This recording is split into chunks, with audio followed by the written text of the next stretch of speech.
alihi washabbihi ajmain amma ba'd. Brothers and sisters, alhamdulillah senang sekali kita kembali bisa berjumpa di kajian Rabu malam kita. Seperti biasa kita akan kembali bersama-sama menikmati kajian dan penuh ilmu dan faedah bersama guru-guru kita, alhamdulillah. Dan alhamdulillah kali ini kita bersama guru kita Al-Ustaz Ahmad Bazir hafidhahullah ta'ala akan kembali membersamai dan menikmati kebersamaan kita bersama ilmu dan faedah dalam kajian rutin Rabu malam, alhamdulillah. Alhamdulillah kita berada pada hari Rabu 20 Rabiul Akhir 1443 Hijriah atau bertepatan dengan 24 November 2021. Insyaallah kita akan bersama-sama menikmati suasana yang penuh kuah dalam kebersamaan penuh ilmu ini insyaallah taala. Dan seperti biasa dan di akhir sesi nanti kita akan bersama-sama menikmati kuis yang akan Ustaz sampaikan. Oleh karena itu siapkan catatan. Kita akan bersama-sama mencatat faedah yang akan Ustaz sampaikan dan kembali kita akan bersama-sama meluruskan niat kita hanya karena Allah. Semoga dengan lurus niatnya kita, Allah berikan kepada kita kemudahan, pertolongan dan mendapatkan ilmu bermanfaat insyaallah. Dan tentunya pula untuk keberkahan acara kita, salawat dan salam semoga senantiasa tercurah dan terlimpah kepada junjungan kita yang mulia baginda Rasulullah Muhammad Sallallahu Alaihi Wasallam dan juga pula semoga tercurah dan terlimpah kepada para istri beliau, para keluarga bait beliau, kepada para sahabat dan tentunya kepada seluruh umat yang berupaya mengikuti jejak langkah mereka. Dan kita mohon kepada Allah semoga kita semua yang hadir dan seluruh umat Islam termasuk di dalam golongan mereka, amin ya rabbal alamin. Dan setelah itu tentunya setelah bersyukur pada Allah kami mengucapkan terima kasih banyak kepada seluruh rekan-rekan yang telah mensupport kita, pada para panitia online yang telah mensupport kita, kemudian juga para supported yang akan menyiapkan hadiah di kuis di sesi nanti. Kami mengucapkan terima kasih banyak kepada Drabaniyat Izzah, menuju Izzah yang akan menyiapkan voucher pelatihan dan pendampingan scale up usaha sesuai syariat yang insya Allah akan melaksanakan kajian online terakhir ya di bulan Januari nanti insya Allah, sebelum nanti akan beralih kepada kajian offline. Pelatihan yang diampu oleh para guru-guru kita asatizah, ada Ustadz Amin Rubaid hafidhahullah, kemudian Ustadz Musa, kemudian juga Ustadz Reza Gunasa dan lainnya, dan juga diampu juga oleh para mentor-mentor bisnis insyaallah. Dan juga ada hadiah dari Mami Shine, Masya Allah, yang menyediakan produk dan juga Bayi Kipti dengan penganan-penganan khasnya insyaallah yang akan berikan hadiah kuis di sesi nanti. Baik, alhamdulillah. Dan oleh karena itu yuk kita bersama kembali meluruskan niat kita dan juga siapkan catatan faedah. Kita akan menikmati sajian yang akan Ustaz sampaikan. Mudah-mudahan ini sebuah penyemangat buat kita ya teman-teman sekalian, bagi yang sedang dan terus berupaya untuk hijrah, Masya Allah, untuk bisa berusaha memperbaiki diri untuk jadi lebih baik, semakin dekat kepada Allah, semakin taat kepada Allah. Namun ada kalanya futur melanda. Nah, seperti apa? Dan mudah-mudahan apa yang akan Ustaz sampaikan nanti menjadi sebuah penyemangat buat kita. Sesungguhnya bagaimanakah hijrah Nabi Shallallahu Alaihi Wasallam. Sebelum itu kita akan menyapa guru kita yang alhamdulillah telah bergabung bersama kita, Al-Ustaz Ahmad Rashid Bazir hafidhahullah ta'ala. Assalamualaikum warahmatullahi wabarakatuh, Ustaz. Waalaikumsalam warahmatullahi wabarakatuh. Masya Allah, alhamdulillah. Bagaimana kabar Ustaz? Alhamdulillah. Gimana kabar? Sehat, Vin? Alhamdulillah, alhamdulillah Ustaz, Masya Allah. Baik Ustaz, alhamdulillah. Suara di YouTube clear dan jelas, mungkin suara di Clubhouse akan coba kita maksimalkan insya Allah. Baik Ustaz, kita akan menikmati sajian yang akan Ustaz sampaikan berupa ilmu insya Allah dengan materi hijrah Nabi Sallallahu Alaihi Wasallam kepada Al-Ustaz kami. Silahkan fayatafadhal masyaallah Ustaz. Jazakallahu khair, barakallahu fikum. Bismillah. Assalamualaikum warahmatullahi wabarakatuh. Waalaikumsalam warahmatullahi wabarakatuh. Innal hamdalillah nahmaduhu wa nastaghfiruh wa natubu ilayh wa na'udzu billahi min shururi anfusina wa min sayyiati a'malina.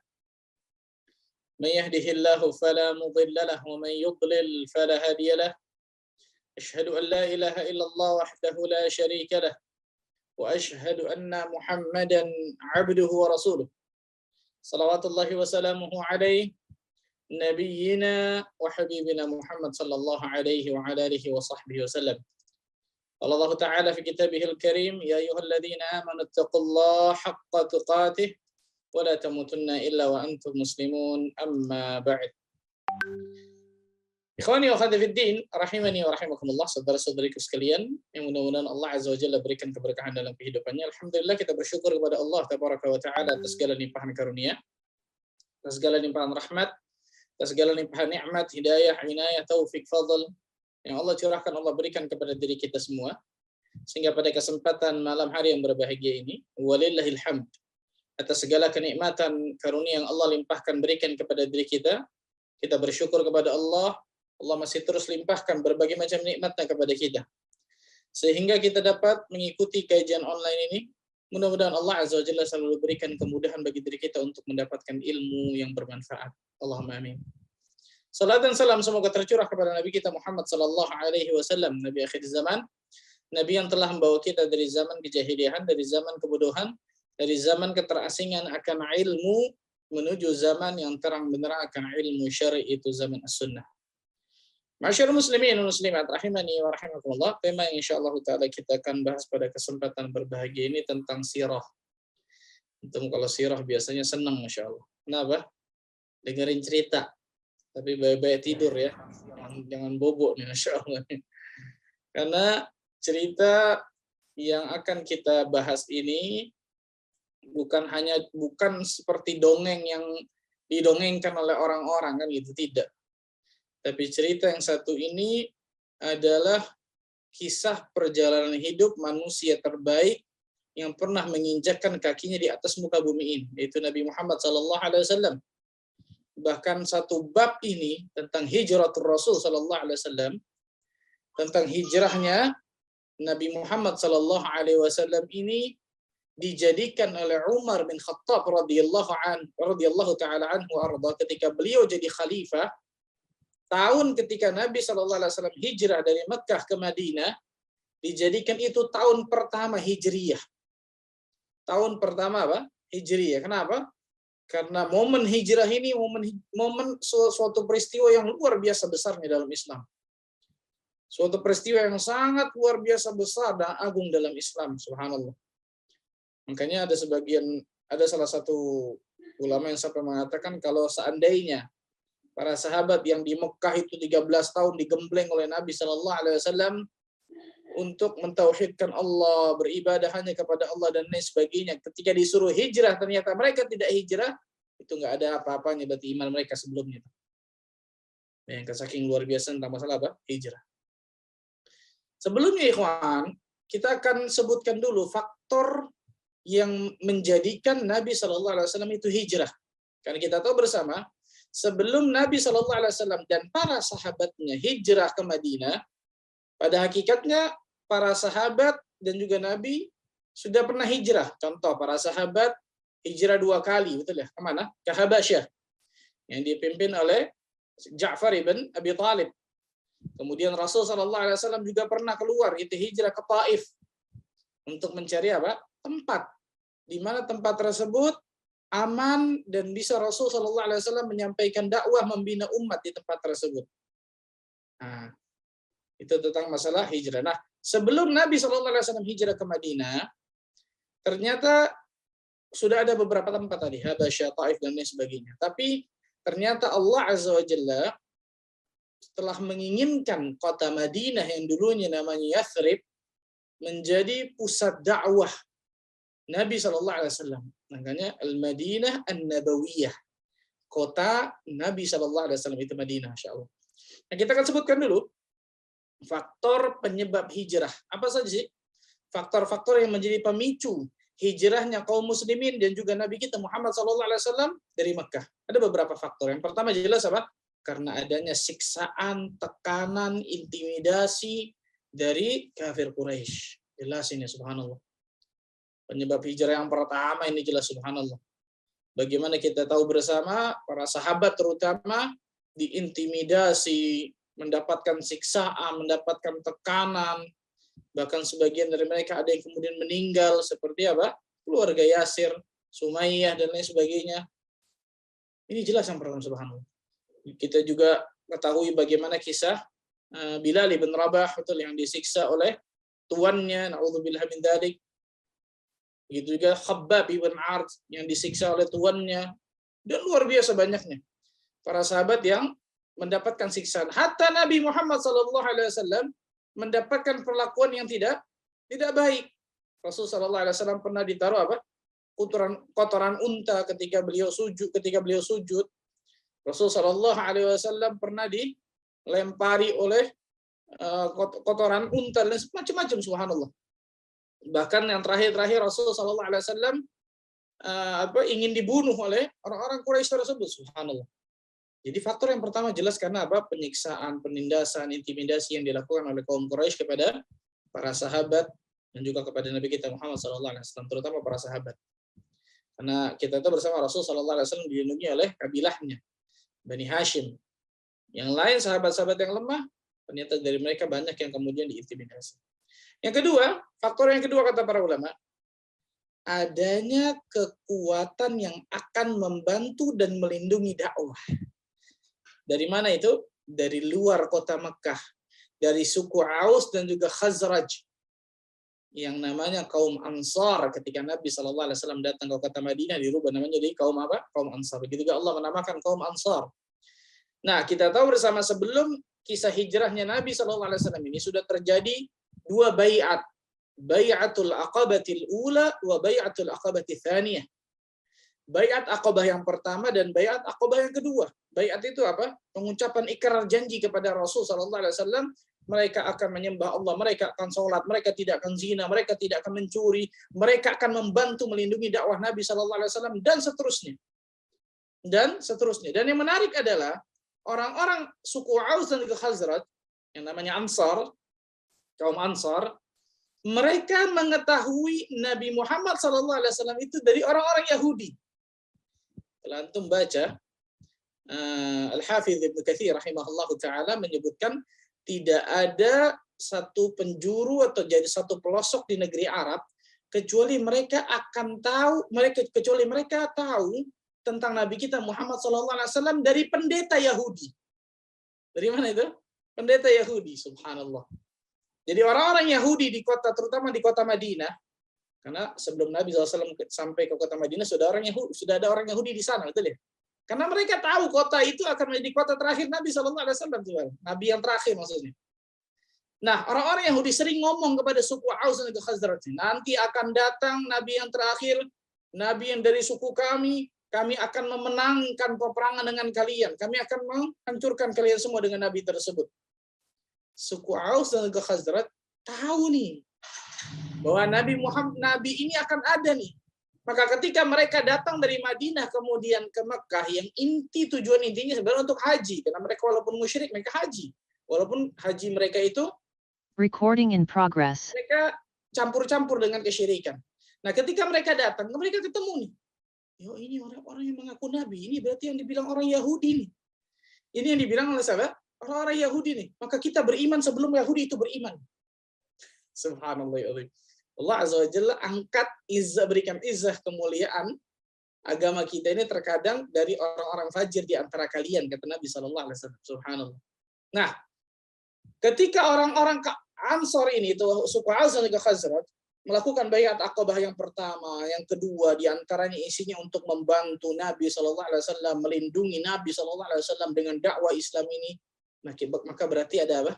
Ada kekuatan besar di luar Makkah yang insya Allah Ta'ala akan bisa melindungi dan juga membantu dakwah ini. Nah, di sini juga pelajaran besar kata para ulama, ketika kita dalam satu tempat, satu daerah, kita sudah lama kemudian berdakwah dan lain sebagainya, kemudian tidak ada sedikit misalnya ada harapan dalam dakwah tersebut, maka dibolehkan seseorang untuk hijrah. Contohnya Nabi SAW, 13 tahun lamanya di Mekah, betul ya? Kurang lebih 13 tahun lamanya. Tapi hanya segelintir yang kemudian masuk ke dalam Islam, karena mereka selalu menghalang-halangi dakwah Nabi SAW luar biasa. Maka kemudian Rasulullah SAW mencari tempat yang lebih aman, yang lebih nikmat untuk menyampaikan dakwah, untuk menyebarkan Islam ke seluruh penjuru dunia.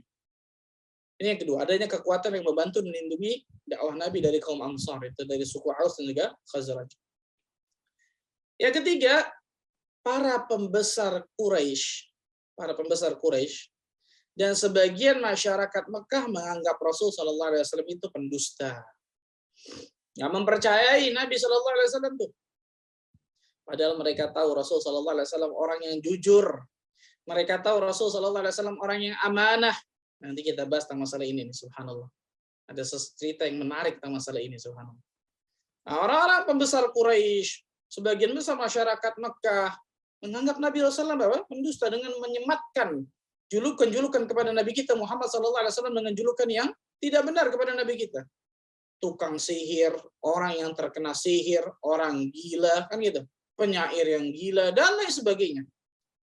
Julukan-julukan disematkan oleh mereka kepada Nabi kita Muhammad SAW. Maka mereka tidak mau beriman kecuali hanya sedikit dari mereka. Kecuali Allah Azza wa Jalla berikan hidayah kepada sebagian dari mereka. Nah, ini sebutkan para ulama tentang sering. Karena kemudian faktor yang keempat, dan ini penting luar biasa nih kaum. Kaum muslimin khawatir agama mereka terfitnah. Ajib nih kaum, perhatikan baik-baik. Kaum muslimin khawatir agama mereka ini terfitnah. Jadi mereka hijrah dari Darul Kufur menuju Darul Islam. Mereka hijrah dari apa? Negeri kafir menuju negeri muslim. Subhanallah. Aisyah radhiyallahu anha ditanya tentang hijrah. Maka Aisyah radhiyallahu anha mengatakan apa? Kanal mu'minuna yafirru ahaduhum bidinihi ila Allah ta'ala wa ila rasulihi sallallahu alaihi wasallam makhafata an yuftana alaihi. Kaum mukminin pada masa dahulu tuh kata Aisyah radhiyallahu anha, mereka pergi membawa agama mereka menuju Allah dan Rasulnya karena mereka khawatir terfitnah agama mereka. Allahu Akbar. Mereka khawatir terfitnah dengan agama mereka. Bayangkan, subhanallah. Berapa banyak kaum muslimin zaman sekarang datang ke negeri kafir, betul ya? Ini di antara kita korelasikan dengan sekarang. Datang ke negeri kafir hanya untuk kemudian mencari uang, mencari fulus. Ardullahi wasi'ah. Bumi Allah luas, subhanallah, betul ya? Allah Azza wa Jalla mengatakan dalam surah An-Nisa ayat 97 sampai 100. Surat An-Nisa ayat 97 sampai ke 100. Allah tabaraka wa taala berfirman, innal ladzina tawaffahumul malaikatu zalimi anfusihim qalu fima kuntum qalu kunna mustad'afina fil ard qalu alam takun ardullahi wasi'ah fatuhajiru fiha faulaika ma'wahum jahannam wa sa'at masira. Sesungguhnya orang-orang yang diwafatkan malaikat dalam keadaan menganiaya diri mereka sendiri, kepada mereka malaikat akan bertanya. Apa pertanyaan malaikat kepada mereka? Dalam keadaan bagaimana kalian ini? Dalam keadaan bagaimana kalian ini nih? Maka mereka menjawab, adakah kami adalah orang-orang yang tertindas di negeri kami nih? Di Mekah dalam ayat ini. Kata sebagian ulama mengatakan di Mekah, tertindas. Maka para malaikat berkata, bukankah bumi Allah itu luas sehingga kalian bisa berhijrah di bumi itu tuh? Orang-orang yang tempatnya neraka jahanam, orang-orang itu adalah tempatnya neraka jahanam, dan jahanam itu seburuk-buruk tempatnya kembali. Ini maksudnya dari apa? Dari Darul Kufur. Dari negeri apa? Kufuran. Kemudian lanjutan ayatnya apa? Illal mustad'afina minar rijali wan nisa wal wildan la yastati'una hilata wa la yahtaduna sabila. Kecuali, ada pengecualian, betul, ada pengecualian. Kecuali mereka orang-orang yang tertindas baik laki-laki atau wanita dan anak-anak. Laki-laki apa di sini? Laki-laki yang lemah kan gitu. Laki-laki yang lemah, wanita, anak-anak yang tidak mampu berdaya upaya, tidak mengetahui jalan hijrah. Baru mereka itu mudah-mudahan Allah maafkan, kata Allah Azza wa Jalla. Mudah-mudahan Allah maafkan. Faulaika asallahu ayya'fu anhum wa kana Allah 'afwan ghafura. Maka mudah-mudahan Allah Azza wa Jalla memaafkan mereka tersebut, dan Allah Maha Pemaaf lagi Maha Pengampun. Allah mengatakan, "Wa may yuhajir fi sabilillah", barang siapa yang berhijrah di jalan Allah, yajid fil ardi muraghaban katsiran wasa'ah. Maka mereka akan mendapati muka bumi Allah tempat hijrah yang luas dan juga rizki yang luar biasa banyaknya. Allahu Akbar, subhanallah. Mereka akan dapati tempat hijrah ini luas karena bumi Allah ini luas kan gitu, tempat sempit. Wa may yakhruj min baitihi muhajiran ila Allah wa rasulih. Barang siapa yang keluar dari rumahnya hijrah kepada Allah dan Rasulnya, thumma yudrikhul mautu faqad waqa'a ajruhu 'ala Allah wa kana Allahu ghafurur rahim. Dan barang siapa yang keluar dari rumah mereka dengan maksud berhijrah kepada Allah dan Rasulnya, kemudian ternyata kematian menimpa mereka sebelum mereka sampai di tempat yang mereka tuju, maka jelas sungguh bagi mereka pahala yang Allah tetapkan bagi mereka, dan Allah Maha Pengampun lagi Maha Penyayang. Lihat. Jadi hijrah itu bukan hanya sekedar berpindah, subhanallah. Bukan hanya sekedar apa? Makanya para ulama menyebutkan tuh ada hijratul amal, ada hijratul makan, kan gitu. Hijratul amal, amalannya hijrah dari amalannya dulu kesyirikan berubah tauhid. Amalan dulu kebidahan berubah menjadi amalan sunnah. Amalan dulu perbuatan dosa, maksiat, durhaka menjadi amal saleh. Itu hijratul amal. Hijratul makan, hijrah tempat.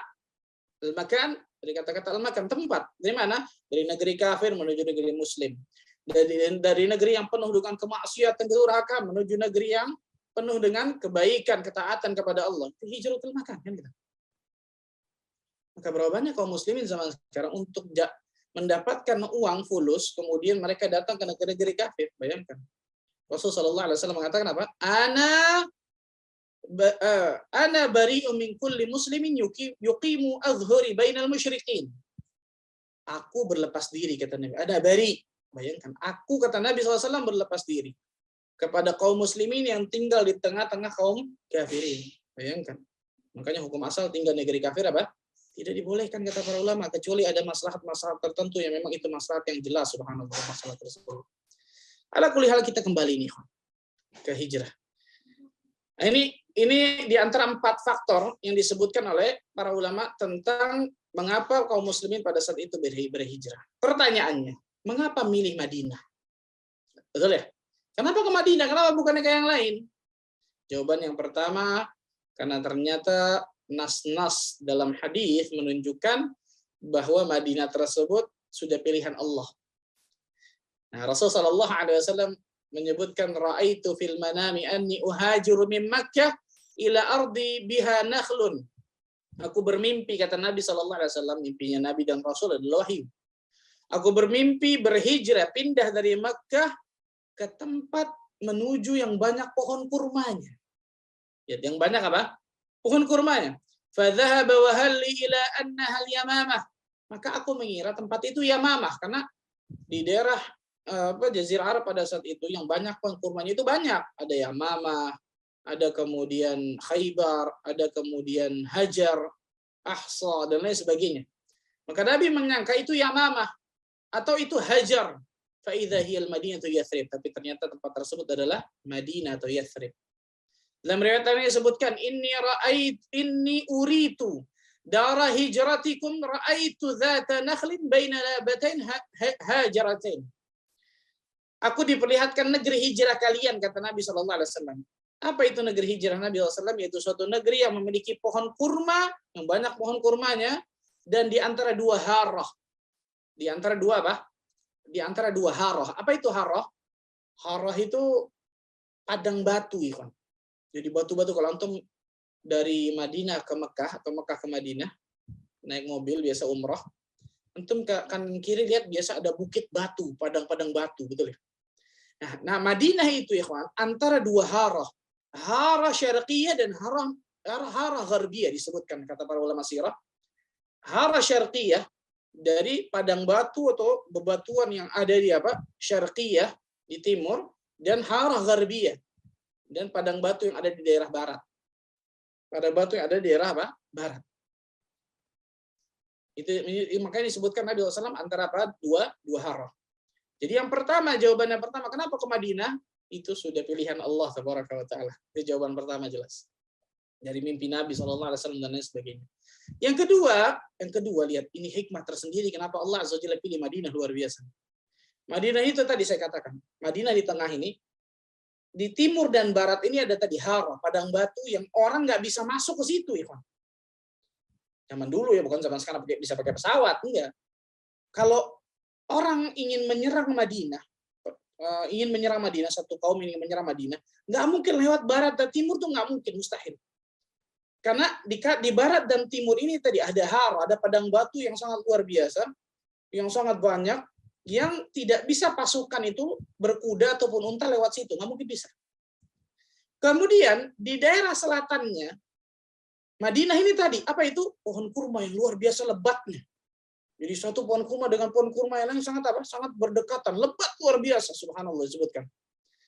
Dan Madinah hanya yang terbuka daerah selatannya. Makanya ketika perang Khandaq, Nabi SAW bikin paritnya di mana coba?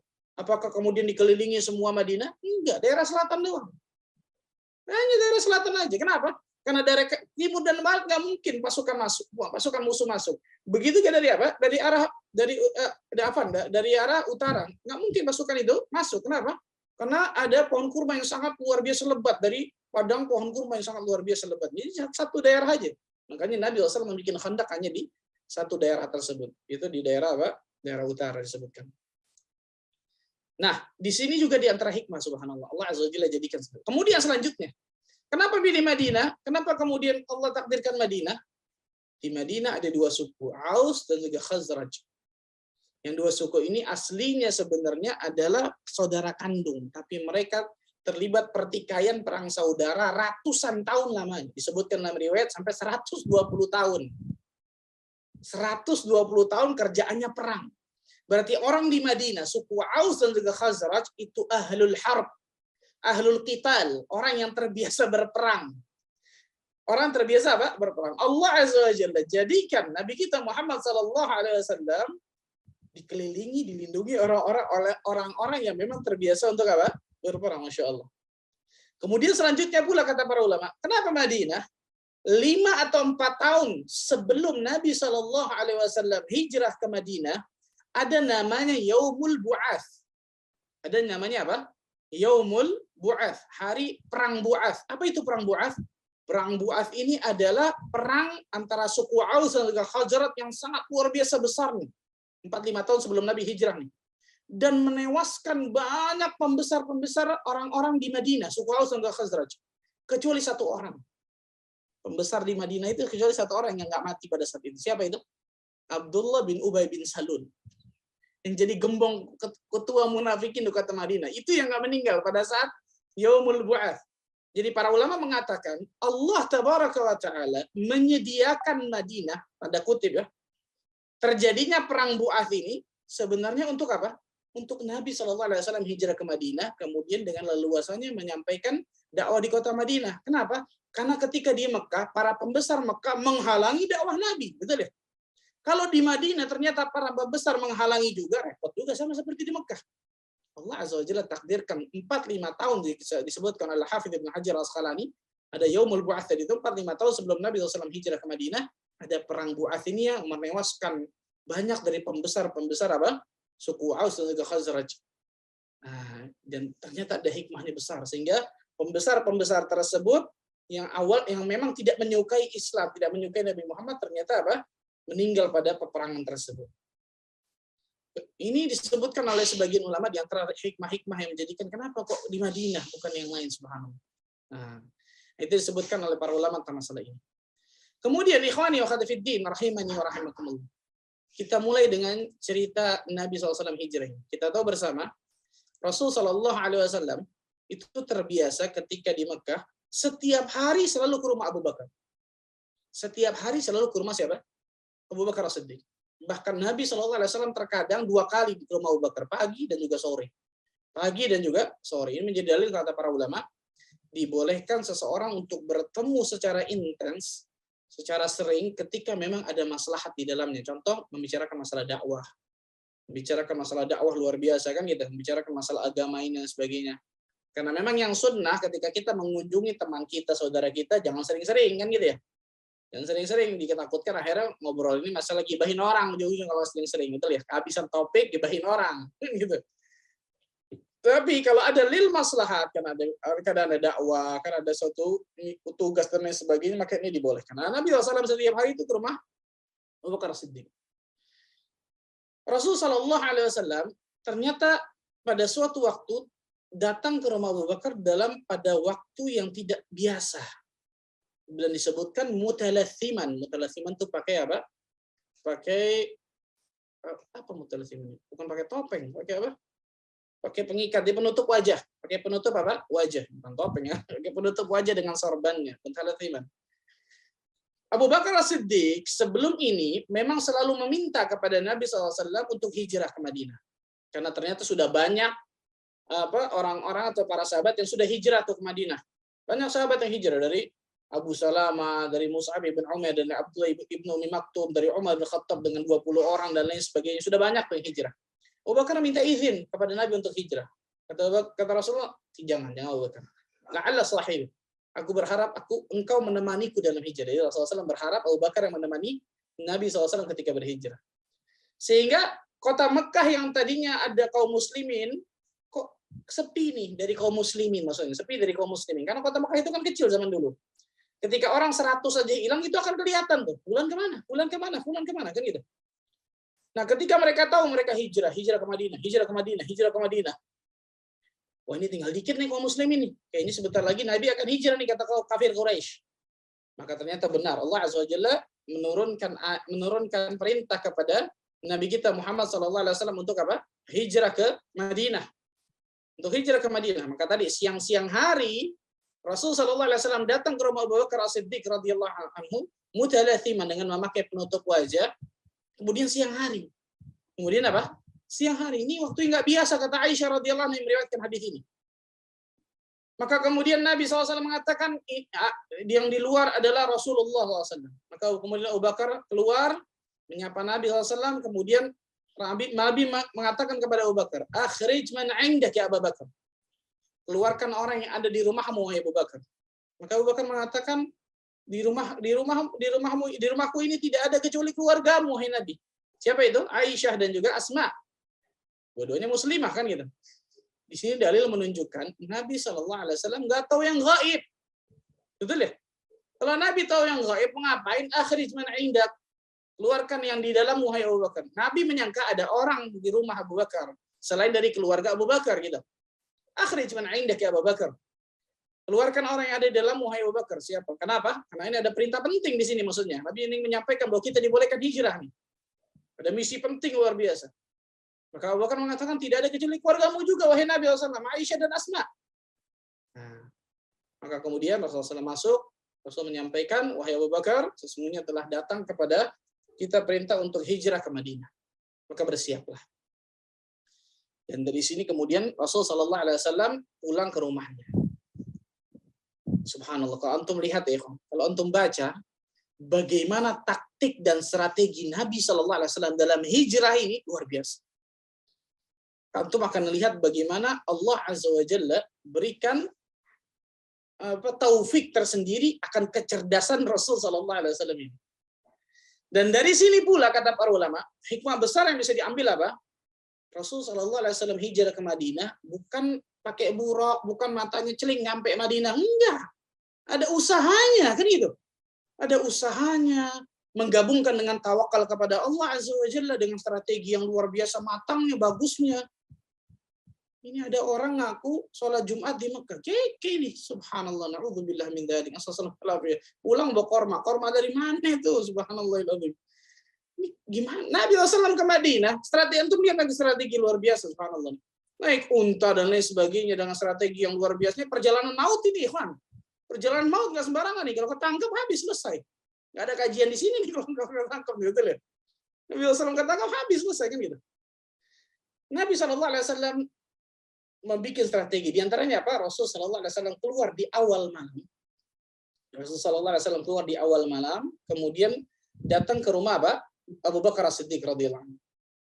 Keluar di awal malam, datang ke Abu Bakar As-Siddiq. Abu Bakar As-Siddiq sudah menyiapkan tuh perjalanannya, untanya untuk perjalanan, kemudian bekalnya dan lain sebagainya. Nanti di tengah malam mereka keluar. Mereka apa? Keluar. Dan ternyata subhanallah Allah takdirkan rencana Nabi SAW ini ternyata ada sesuatu yang manusiawi. Manusiawi bisa apa? Bisa berencana, tapi pasti di situ ada apa? Ada satu dua yang ternyata tidak pas gitu. Ternyata Abu Jahal, Fir'aunnya umat ini, mengadakan apa? Mengadakan pertemuan di Darun Nadwah dengan pembesar-pembesar tokoh Quraisy. Di Darun Nadwah disebutkan Abu Jahal, Syaibah, Utbah, Rabi'ah dan lain sebagainya mengadakan pertemuan, bayangkan, mengadakan pertemuan di Darun Nadwah. Mereka membicarakan gimana nih harusnya kita harus apakan Muhammad ini nih, karena lama-kelamaan tambah parah dan lain sebagainya gitu. Ada dalam satu riwayat, tapi riwayatnya dhaifah, riwayatnya dhaifah, tapi tersebar nih. Riwayatnya tersebar bahwa pada saat itu rapat pembesar orang-orang Quraisy untuk menentukan bagaimana nasib Nabi, apa yang akan dilakukan mereka kepada Nabi. iblis menjelma menjadi seorang kakek-kakek tua. Kemudian, tapi ini riwayat dhaifah ya, riwayatnya. Tapi tersebar, harus saya sampaikan, subhanallah. Iblis menjelma menjadi apa? Kakek-kakek tua, yang kakek-kakek tua ini kemudian nimbrung di dalam rapat tersebut disebutkan. Nimbrung dalam rapat apa? Tersebut Abu Jahal dan juga konco-konco yang lain. Maka iblis kemudian mengatakan, coba keluarkan ide-ide yang kalian miliki. Ada yang mengatakan, gimana kalau Muhammad kita usir aja dari Mekah? Wah, enggak, ini ide yang buruk nih, kata iblis. Kalau Muhammad diusir, dia akan tambah senang ketika di luar sana berhijrah, betul ya? Dia akan senang untuk berdakwah. Ada yang mengatakan, gimana kalau Muhammad kita penjarain aja deh? Kalau mau penjarain, sahabat-sahabat juga bisa akan berdakwah. Ya udah, begini aja, kata Abu Jahal memberikan ini. Abu Jahal yang memberikan apa? Yang memberikan solusi di sini, solusi dari masalah mereka, na'udzubillah. Bagaimana kalau kita membunuh Muhammad, tapi kita kumpulkan semua pemuda-pemuda Quraisy dari semua suku dan kabilah, dan kita bunuh Muhammad dengan satu tikaman, sehingga darah Muhammad itu tersebar ke semua apa? Semua pemuda kabilah tersebut, sehingga Bani Hashim nggak mungkin bisa apa-apa kepada kita. Maka kemudian iblis mengatakan, wah ini ide yang bagus, luar biasa nih. Tapi saya katakan apa? Pertemuan ada iblis yang disebut sebagai riwayat yang dhaifah. Itu riwayatnya apa? Dhaifah. Walaupun Allah Azza wa Jalla menyebutkan di dalam Al-Qur'anul Karim, di dalam surah Al-Anfal ayat 30, tentang pertemuan mereka itu benar ada. Pertemuan kafir Quraisy untuk merencanakan pembunuhan kepada Nabi Nas itu ada. Tapi seperti apa teknisnya, wallah alam, nggak disebutkan karena riwayatnya dhaifah nama ini. Allah berfirman dalam surah Al-Anfal ayat ke-30, wa idh yamkuru bikal ladzina kafaru liyuthbituka aw yaqtuluka aw yukhrijuk. Dan ingatlah ketika orang-orang kafir Quraisy itu memikirkan daya dan upaya terhadapmu ya Muhammad. Untuk apa? Menangkap, memenjarakanmu atau membunuh. Lihat 3. Untuk menangkapmu, memenjarakanmu atau membunuhmu atau mengusirmu. Atau juga mengusirmu. Mereka memikir wa yamkuruna wa yamkurullah. Mereka memikirkan tipu daya. Allah juga apa? Allah juga menggagalkan tipu daya mereka. Wallahu khairul makirin. Allah Azza wa Jalla sebaik-baik pembalas tipu daya. Jadi Allah Azza wa Jalla sebutkan tentang apa? Tentang kisah mereka berkumpul di Darun Nadwa untuk membuat pemufakatan buruk kepada Nabi kita Muhammad SAW. Udah itu memang ada, subhanallah. Ala kulli hal, kita kembali tadi. Nabi SAW berencana untuk keluar di awal malam ke rumah Abu Bakar, nanti tengah malam baru jalan. Ternyata mereka datang, pemuda-pemuda Quraisy itu sudah datang ketika di awal malam. Nah, ini yang saya katakan tadi. Ketika seseorang sudah berusaha dengan semaksimal mungkin, sudah bagus, luar biasa, tinggal tawakal kepada Allah. Allah yang akan menyempurnakan, kan gitu ya. Ketika ada kekurangan sana dan sini. Maka kemudian apa yang terjadi? Oh, sudah mukjizat di sini, betul ya? Sudah mukjizat. Allah Azza wa Jalla berfirman di dalam surat Yasin di ayat yang ke-9. وَجَعَلْنَا مِنْ بَيْنِ أَيْدِهِمْ سَدًّا وَمِنْ خَلْفِهِمْ سَدًّا فَأَغْشَيْنَاهُمْ فَهُمْ لَا يُبْصِرُونَ. Allah Azza wa Jalla menjadikan di depan mereka itu ada penghalang. Di belakang mereka juga ada penghalang. Mata mereka tidak melihat tentang Nabi SAW tersebut. Sehingga mereka tidak bisa melihat. Maksudnya apa? Dalam ayat ini kata para ulama, ketika pemuda Quraisy itu mengepung rumah Nabi SAW, mereka masih melihat Nabi di dalam rumah. Tapi setelah itu kemudian Allah Azza wa Jalla takdirkan Nabi SAW keluar dari rumah mereka, dari rumah Nabi SAW, tanpa dilihat sama mereka sama sekali, subhanallah. Dan yang menggantikan Nabi SAW di tempat tidur beliau adalah siapa? Ali bin Abi Thalib radhiyallahu anhu. Luar biasa bagaimana syaja'ahnya dan fidaknya, keberanian dari Ali bin Abi Thalib tentang masalah ini. Yang menggantikan, tuh bayangkan. Bahkan disebutkan meriwayat Nabi ketika keluar sempat apa? Menaburkan pasir di kepala-kepala mereka, tapi mereka kemudian tidak menyadari. Ini mukjizat Nabi yang Allah berikan pada saat itu. Yang menarik adalah, ini yang saya katakan tadi menarik nih kisah ini. Ali bin Abi Thalib, ketika setelah peristiwa itu tuh hijrah ke Madinah, disebutkan dalam riwayat 3 atau 4 hari setelah peristiwa itu. Setelah peristiwa pengepungan itu ternyata mereka mengepung, oh Ali bukan Rasulullah, hilang nih Rasulullah. Udah kabur kan gitu, subhanallah. Ali bin Abi Thalib ditugaskan oleh Nabi SAW untuk mengembalikan barang-barang berharga yang dititipkan oleh Nabi SAW dari kafir Quraisy. Jadi satu sisi mereka mengatakan Muhammad pendusta, Muhammad pembohong, Muhammad keluar dari agama nenek moyang, Muhammad kafir dari agama nenek moyang, penyihir dan lain sebagainya. Nih barang anak titip sama ente ya. Masuk akal kira-kira ikhwan? Karena mereka tidak menemukan orang yang paling amanah dan paling jujur kecuali Nabi kita Muhammad SAW. 3 hari baru selesai Ali bin Abi Thalib mengembalikan barang-barang berharga. Kira-kira kalau antum nih, Ikhwan, ada orang mau bunuhin antum, mau intimidasi antum, hartanya dititipin antum, raib nggak kira-kira itu? Subhanallahirrahmanirrahim. Ali bin Abi Thalib 3 hari baru selesai disebutkan riwayat. Itu diantara apa tugas yang diberikan Rasulullah SAW kepada Ali bin Abi Thalib. Ala kulli hal, ketika kemudian dikepung, kemudian masuk karena mereka melihat ketika mereka mengintip masih ada orang yang tidur. Ternyata yang tidur kan Ali kan. Ketika di pagi hari mereka gerebek rumah Nabi SAW, ternyata bukan Rasulullah, Ali bin Abi Thalib. Maka kemudian Abu Jahal mengatakan, kemana Muhammad ini? Coba kita cari orang yang paling terdekat. Siapa? Abu Bakar. Betul ya? Maka mereka datang ke rumah Abu Bakar. Abu Bakar ternyata sudah nggak ada. Di dalam rumah ada siapa? Anaknya 2 tadi, anak perempuannya kan, Aisyah dan juga Asma. Maka Abu Jahal bertanya kepada Asma, menekan Asma. Asma mengatakan, saya nggak tahu. Saking keselnya Abu Jahal, maka Abu Jahal menampar Asma binti Abu Bakar. Dan ini kurang ajar luar biasa. Fir'aunnya umat ini, naudzubillah. Perbuatan yang sangat biadab luar biasa, menampar seorang wanita yang lemah luar biasa. Sampai disebutkan Asma binti Abu Bakar sampai apa? Terlempar anting dari Asma binti Abu Bakar saking kerasnya gamparan dari Abu Jahal.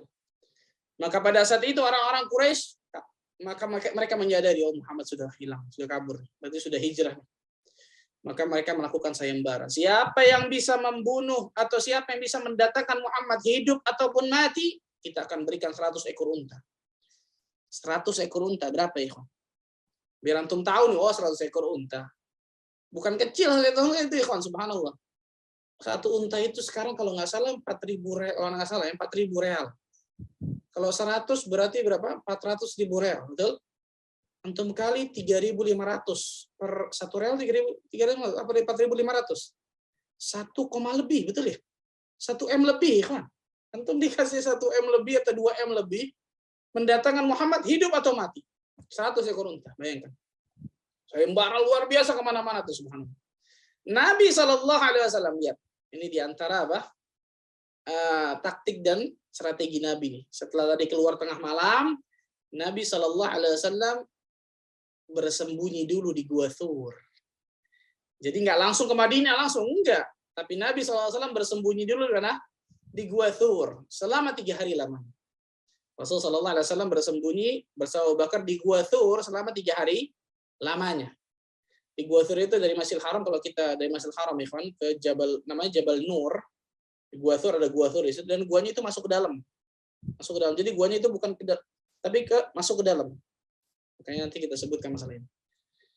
Nah, Rasulullah SAW 3 hari kemudian di Gua Thur. Ketika keluar dari rumah itu, nah kalau antum lihat ikhwan, kalau antum lihat Gua Thur itu bukan mendekat ke Madinah, tapi lebih mendekat ke arah Yaman. Jadi petanya nih ikhwan, ini Mekah, ini Madinah, atasnya Syam. Ini Mekah nih, atasnya Madinah, bawahnya Yaman, atasnya Syam.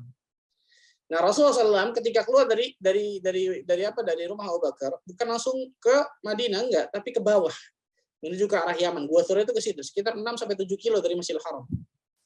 Kemudian Rasulullah SAW bermalam 3 hari di situ. Supaya apa? Supaya menghilangkan jejak, dan supaya orang-orang Quraisy nyari nggak ketemu, sudah mereka putus asa. Itu di antara taktik strategi Nabi. Kemudian ada juga yang ditugaskan. Siapa itu? Yang pertama yang ditugaskan Nabi SAW, Abdullah bin Abi Bakar. Abdullah bin Abi Bakar, anaknya Abu Bakar nih. Abdullah bin Abi Bakar ditugaskan ketika malam hari nginep dengan Nabi SAW atau di dekat Nabi dan Abu Bakar di Gua Thur tersebut, di dekat Gua Thur itu. Pagi hari ketika subuh mereka dia balik ke Mekah untuk cari gimana nih berita-berita, ada berita apa, ketika ada sesuatu dia sampaikan kepada Nabi selama 3 hari lamanya. Ini Abdullah bin Abu Bakar. Yang kedua, ada namanya Abdullah bin Uraiqit. Abdullah bin Uraiqit ini dalal, seorang penunjuk jalan. Jadi dia tahu jalan-jalan setapak atau jalan-jalan tikus kalau bahasa kita, yang orang lain itu nggak lalui. Dia orang ini tahu, Abdullah bin Uraiqit. Abdullah bin Uraiqit ini seorang musyrik, seorang kafir, tapi dia amanah. Rasulullah SAW membayar dirinya untuk menunjukkan jalan setapak, jalan tikus dari apa? Dari Mekah ke Madinah, bukan jalan yang orang biasa lalui, karena bisa ketahuan. Yang ketiga, ada mantan budaknya Abu Bakar As-Siddiq yang bernama Amir bin Fuhairah. Yang bernama Amir bin Fuhairah. Apa tugas Amir bin Fuhairah tersebut? Menggembalakan kambing ini untuk menutupi jejak Abdullah bin Abi Bakar. Karena kan bolak-balik bisa ketahuan dengan orang-orang kafir. Untuk menutupi jejak Abdullah bin Abu Bakar, begitu juga untuk menutupi jejak unta Rasul dan juga para sahabat Rasul dan Abu Bakar, maka Amir bin Fuhairah ditugaskan untuk mengembala kambing banyaknya, kemudian menutupi jejak-jejak tersebut. Karena orang-orang Quraisy itu mempunyai pembaca jejak yang handal luar biasa, bisa ketahuan itu. Nah, Amir bin Fuhairah ditugaskan oleh Nabi SAW untuk apa? Mengembala kambing untuk menutupi jejak-jejak unta tersebut. Dan juga setiap sorenya Amir bin Fuhairah datang ke Gua Thur tersebut, sehingga Rasul dan juga Abu Bakar meminum susu dari kambing tersebut. Selesai 3 hari, baru kemudian perjalanan dimulai. Yang saya katakan tadi, Mekah di sini, atasnya Madinah, bawah Yaman, atasnya lagi Syam. Rasul Shallallahu Alaihi Wasallam tidak lewat jalan orang yang biasa, tapi lewat bawah, lewat ke selatan dulu ke arah Yaman, baru kemudian menyisir di tepi pantai Laut Merah. Tepi pantai Laut Merah disebutkan. Yang menunjukkan siapa tadi? Abdullah bin Uraiqid. Nabi SAW jalan berempat berarti. Betul ya? Jalan berempat. Rasulullah SAW, Abu Bakar, Abdullah bin Uraiqid, dan juga Amir bin Fuhairah. Yang tugasnya tadi Amir bin Fuhairah untuk apa? Untuk menutupi jejak dari Nabi SAW dan juga Abu Bakar As-Siddiq dari unta-unta mereka. Tapi sebelumnya ada yang terpotong, lupa saya. Sehebat-hebat tadi saya katakan, sehebat-hebatnya orang ketika merencanakan sesuatu manusia, ada kekurangan. Ini sebelum jalan nih, saya lupa, ada terpotong tadi. Kisah yang luar biasa, yang kita ma'ruf, kita tahu bersama. Sehebat-hebatnya orang ketika memberikan taktik sesuatu, ada aja kelemahannya, ada manusiawi. Dan itu di antara hikmah yang Allah berikan. Ternyata pembaca jejak yang handal dari orang Quraisy menemukan jejak Nabi SAW. Sampai di Gua Thur tadi itu, kan. Sampai di Gua Thur, mereka menemukan jejak Nabi terakhir di depan gua itu, di depan mulut gua. Habis, jejak Nabi habis, selesai, nggak ada lagi. Jejak unta Nabi dan juga Abu Bakar, mereka nggak bisa baca lagi. Di mana ini? Mereka cari. Abu Bakar As-Siddiq pada saat itu ketakutan luar biasa. Ya, manusiawi dong, betul ya? Abu Bakar As-Siddiq radhiyallahu ta'ala anhu takut pada saat itu. Kenapa? Karena kalau mereka melihat ke bawah, kata Abu Bakar, habis, kita akan ketahuan wahai Nabi SAW. Bayangkan, subhanallah. Kalau mereka yang lihat ke bawah saja, wahai Rasul sallallahu alaihi wasallam, maka mereka akan melihat kita. Makanya saya katakan tadi, Gua Thur ini mulut guanya di atas dan guanya menjurus ke bawah, melihat ke bawah. Abu Bakar mengatakan apa? Ya Rasulullah sallallahu alaihi wasallam, "Lau anna ahadukum absara tahta qadamaihi la absaran." Kalau di antara mereka ada yang lihat ke bawah mata kakinya saja atau ke bawah kakinya, kita akan terlihat wahai Nabi sallallahu alaihi wasallam. Maka Rasul sallallahu alaihi wasallam menenangkan Abu Bakar. Dalam surat kan Allah sebutkan la tahzan innallaha ma'ana, subhanallah. Jangan engkau takut wahai Abu Bakar, sesungguhnya Allah azza wajalla bersama kita, subhanallah. Kemudian Nabi SAW juga mengatakan apa? Ma dhannuka ya Abu Bakar bithnaini Allahu thalithuhuma. Bagaimana pendapatmu wahai Abu Bakar As-Siddiq terhadap 2 orang yang ketiganya itu Allah? Allahu akbar. Yang ketiganya siapa? Allah. Nah, riwayat yang menyebutkan bahwa di depan mulut pintu gua itu ada laba-laba, riwayatnya dhaif, lemah. Kenapa? Kalau ada laba-laba, Abu Bakar nggak takut. Betul ya? Abu Bakar nggak akan takut. Ada riwayat yang mengatakan bahwa di atas gua tersebut ada merpati yang bertelur, itu pun dhaif. Ada pohon yang tetap yang tumbuh, itu pun dhaif riwayatnya. Karena ketika Abu Bakar takut tadi mengatakan kalau mereka melihat ke bawah aja kelihatan kita semua. Tapi mereka cari nggak dapat, mereka jalan. Lihat bagaimana ketawakalan Nabi sallallahu alaihi wasallam luar biasa kepada Allah ya. Allahu akbar, subhanallah. Walaupun Abu Bakar pada saat itu keluar fitrah manusiawinya, lihat bagaimana utusan Allah tabaraka wa taala yang luar biasa satu ini, Nabi Muhammad sallallahu alaihi wasallam. Selesai 3 hari, maka mereka keluar tadi saya katakan. Mereka berjalan berempat. Rasulullah SAW, Abu Bakar, Abdullah bin Uraiqid, dan juga siapa? Amir bin Fuhairah. Mereka jalan tadi ke arah Yaman, ke bawah ke selatan, kemudian menyisir ke arah pantai, ke laut selatan. Jalan-jalan setapak, jalan-jalan tikus yang tidak dilalui orang. Ada satu orang Nah, ini menarik nih. Ada satu orang yang bernama Suraqah bin Malik bin Ju'shum. Suraqah bin Malik bin Ju'shum. Suraqah ini dia juga tahu jalan-jalan setapak. Karena dia biasa jalan-jalan seperti itu. Kemudian Suraqah ini banyak anak buah. Karena Suraqah ini tahu orang-orang Quraisy memberikan hadiah 100 ekor unta bagi mendapatkan Muhammad hidup atau mati, maka kemudian Suraqah menyebar orang-orang mencari. Ada salah satu anak buahnya datang kepada Suraqah. Wahai Suraqah, saya melihat dari jauh ada orang berempat jalan tuh di pinggiran pantai. Suraqah dalam hatinya, oh, itu Muhammad pasti itu dengan Abu Bakar, pasti itu. Tapi Suraqah mengatakan kepada anak buahnya, oh bukan, itu bukan Muhammad, cari tempat yang lain. Kenapa? Karena dia mau ambil sendiri 100 ekor unta itu. Kalau anak buahnya tahu dibagi dong, betul ya? Serahkan dia nih, subhanallah.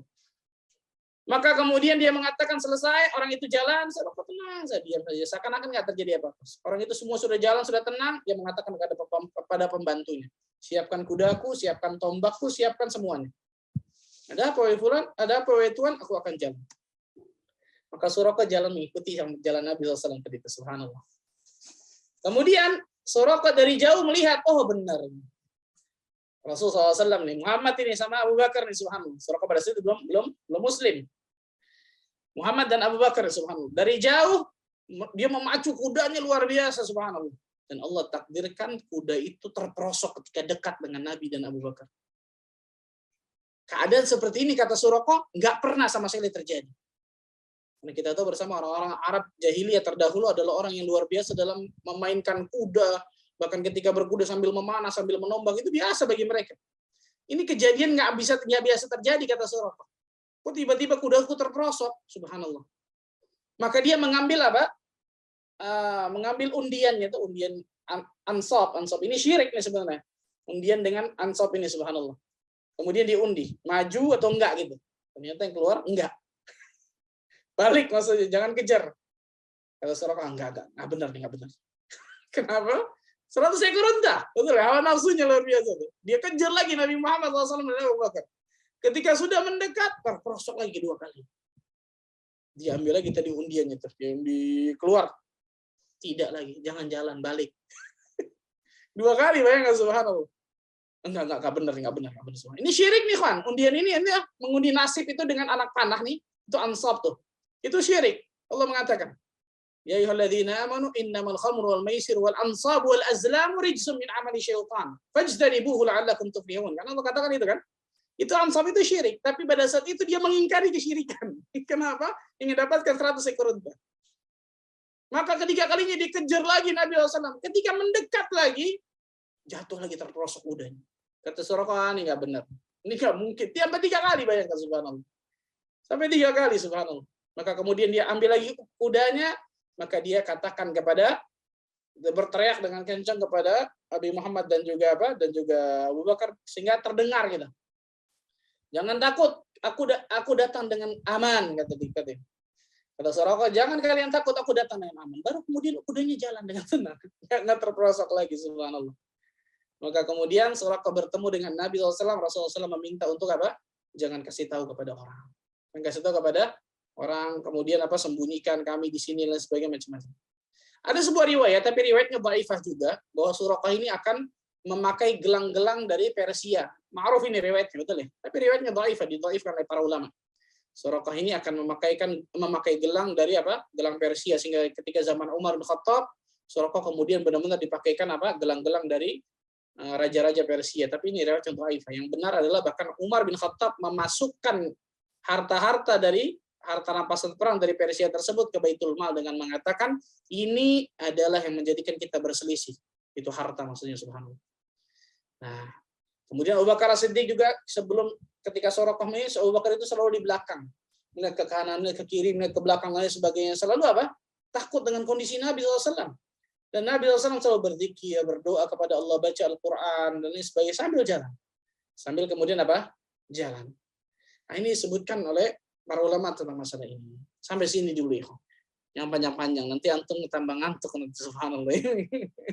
Karena kisah hijrahnya Nabi SAW panjang lebar. Ini saya singkat-singkat, subhanallah. Saya nggak sampai panjang lebar. Tapi banyak luar biasa yang kita bisa ambil pelajaran dari sini. Betul ya? Di antaranya tadi tuh. Tawakal itu berarti harus ada usahanya. Usaha itu harus ketika seseorang bertawakal. Bukan kemudian sudah tawakal, kita jalan aja seperti air, Pak Ustaz. Air apa? Air di mana? Air di got? Air di mana? Subhanallah. Yang jalan Nabi SAW lihat. Dengan taktik strategi yang luar biasa, subhanallah, setelah itu baru serahkan ke Allah. Usaha itu harus digabungkan dengan tawakal kepada Allah Tabaraka wa Ta'ala. Dan lihat bagaimana kecerdasan yang Allah berikan kepada Nabi kita Muhammad SAW luar biasa. Perjalanan maut ini, subhanallah. Abu Bakar As-Siddiq, dan lihat juga kata para ulama bagaimana keberanian Ali bin Abi Thalib. Bagaimana perjuangan Abu Bakar As-Siddiq radhiyallahu anhu kepada Nabi kita Muhammad SAW. Sangat mengkhawatirkan kondisi Rasulullah SAW. Karena ketika Rasulullah ketangkap, habis, selesai sudah, kan gitu. Makanya Abu Bakar sangat cintanya kepada Nabi kita Muhammad SAW. Dan dari sini kita bisa lihat bagaimana bantahan yang luar biasa besarnya kepada Rafidhah, yang sampai kemudian mengkafirkan Abu Bakar, mengatakan Abu Bakar, na'udzubillah min dzalik. Ini perkataan yang luar biasa dustanya dan besarnya akan dipertanggungjawabkan nanti di hadapan Allah orang-orang yang menghina Abu Bakar. Dan masih banyak kan faedah-faedah yang kalau kita sebutkan ada belasan bahkan puluhan faedah-faedah dari hijrahnya Rasul sallallahu alaihi wasallam ini. Tapi ala kulli hal, intinya adalah ketika seseorang hijrah. Nah, ketika seseorang hijrah, kita ambil kepada diri kita. Baik hijratul amal atau hijratul makan. Hijrah amalannya atau hijrah tempatnya, maka dua hal ini yakinlah Allah Azza wa Jalla akan menolong diri kita. Allah Azza wa Jalla akan menolong diri kita. Walaupun perjalanan hijrah itu terjal. Betul ya? Perjalanan Nabi dari Makkah ke Madinah, perjalanan maut itu luar biasa. Terjal. Tapi Rasulullah SAW menempuhnya bismillah. Dan Allah berikan pertolongan kepada Nabi kita Muhammad SAW dan para sahabat. Dan diantaranya Abu Bakar As-Siddiq radhiyallahu anhu. Maka yakinlah kata para ulama. Ketika kita berjalan di atas hijrah ini, jalan hijrah ini, baik hijratul amal atau hijratul makan, yakinlah Allah Azza wa Jalla pasti akan selalu menolong diri kita. Walaupun jalan hijrah ini terjal, walaupun jalan hijrah ini berat, sulit, sahih, betul. Tapi yakinlah, ketika kita selalu berusaha dan bertawakal kepada Allah, di antara usaha adalah doa, kan gitu. Usaha, doa, dan tawakal kepada Allah Azza wa Jalla, maka Allah Azza wa Jalla akan selalu berikan yang paling terbaik kepada kehidupan kita, insyaAllah ta'ala. Allah a'lam bishawab. Ini mungkin sedikit pembahasan secara singkat. Saya singkat-singkat banyak ya tentang masalah hijrah Nabi sallallahu alaihi wasallam ini. Allah a'lam bishawab. Silakan ada pertanyaan. Masya Allah. Luar biasa, alhamdulillah banyak sekali faedah yang bisa kita dapatkan. Alhamdulillah banyak sekali faedah yang bisa kita dapatkan pada kesempatan kali ini. Ini semakin menunjukkan bahwa Masya Allah sangat menarik ya Sirah untuk terus dipelajari banyak sekali faedah dan pelajaran yang bisa kita dapatkan, dan nampaknya ini memancing kita untuk bisa terus belajar Sirah saja. Ini kayaknya kita terusin berikutnya kayaknya saja, insya Allah. Insya Allah semoga Allah mudahkan. Baik teman-teman sekalian, semoga jadi sebuah semangat buat kita untuk belajar Sirah ya insya Allah, dan semoga mudahkan nanti bersama Ustaz kita bisa meneruskan, semoga Allah mudahkan. Dan kini tiba saatnya buat kita untuk bisa memperdalam materi yang telah Ustaz sampaikan dengan bersoal jawab, insya Allah.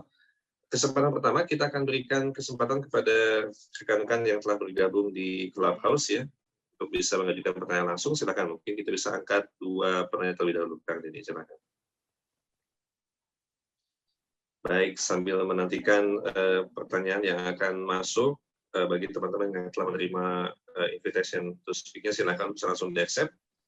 Dan seperti biasa, teman sekalian, di akhir sesi nanti kita akan menyiapkan kuis berhadiah yang akan disampaikan oleh Ustadz, dan nanti hadiahnya dipersembahkan oleh Menuju Izzah, kemudian juga Mami Shine, dan juga Bayi Kipti, insya Allah. Baik, kita masih menantikan pertanyaan yang akan masuk. Sebentar. Yang akan dengerin Sirah kayaknya, nggak ada pertanyaan, alhamdulillah. Insya Allah. Baik, alhamdulillah. Dan juga nanti kita akan coba angkat pertanyaan lewat YouTube juga, insya Allah. Baik, silakan. Bagi yang telah menerima invitation to speak, silakan untuk bisa langsung di-accept. Baik. Ya, silakan Dimas langsung pada pertanyaannya. Assalamualaikum warahmatullahi wabarakatuh. Syukran Ustaz. Gimana kan ya kalau misalnya apa namanya yang kita jadikan itu kan yang keterangan-keterangan yang sirah yang hadisnya yang lemah gitu bisa jadikan hujah nggak ya? Misalnya yang diceritakan Ustaz. Kan ada yang dalilnya lemah atau yang masyhur gitu. Sementara Anda juga pernah baca yang sirah Nabawiyah Safiur Rahman itu ada beberapa yang diceritakan yang belum diceritakan di kitab yang Safiur Rahman itu, Ustaz. Apakah boleh kita mengambil intisari dari kita yang ada dalilnya yang lemah? Nah, barakallahu fikum. Baik, silakan Ustaz. Para ulama sirah, para muarikh mengatakan, di antaranya Syekh Muhammad Al-Awaji. Saya pernah duduk di kajian beliau di Walahi Sirah di kota Nabi, Masya Allah, seorang doktor sirah di kota Nabi, Masya Allah.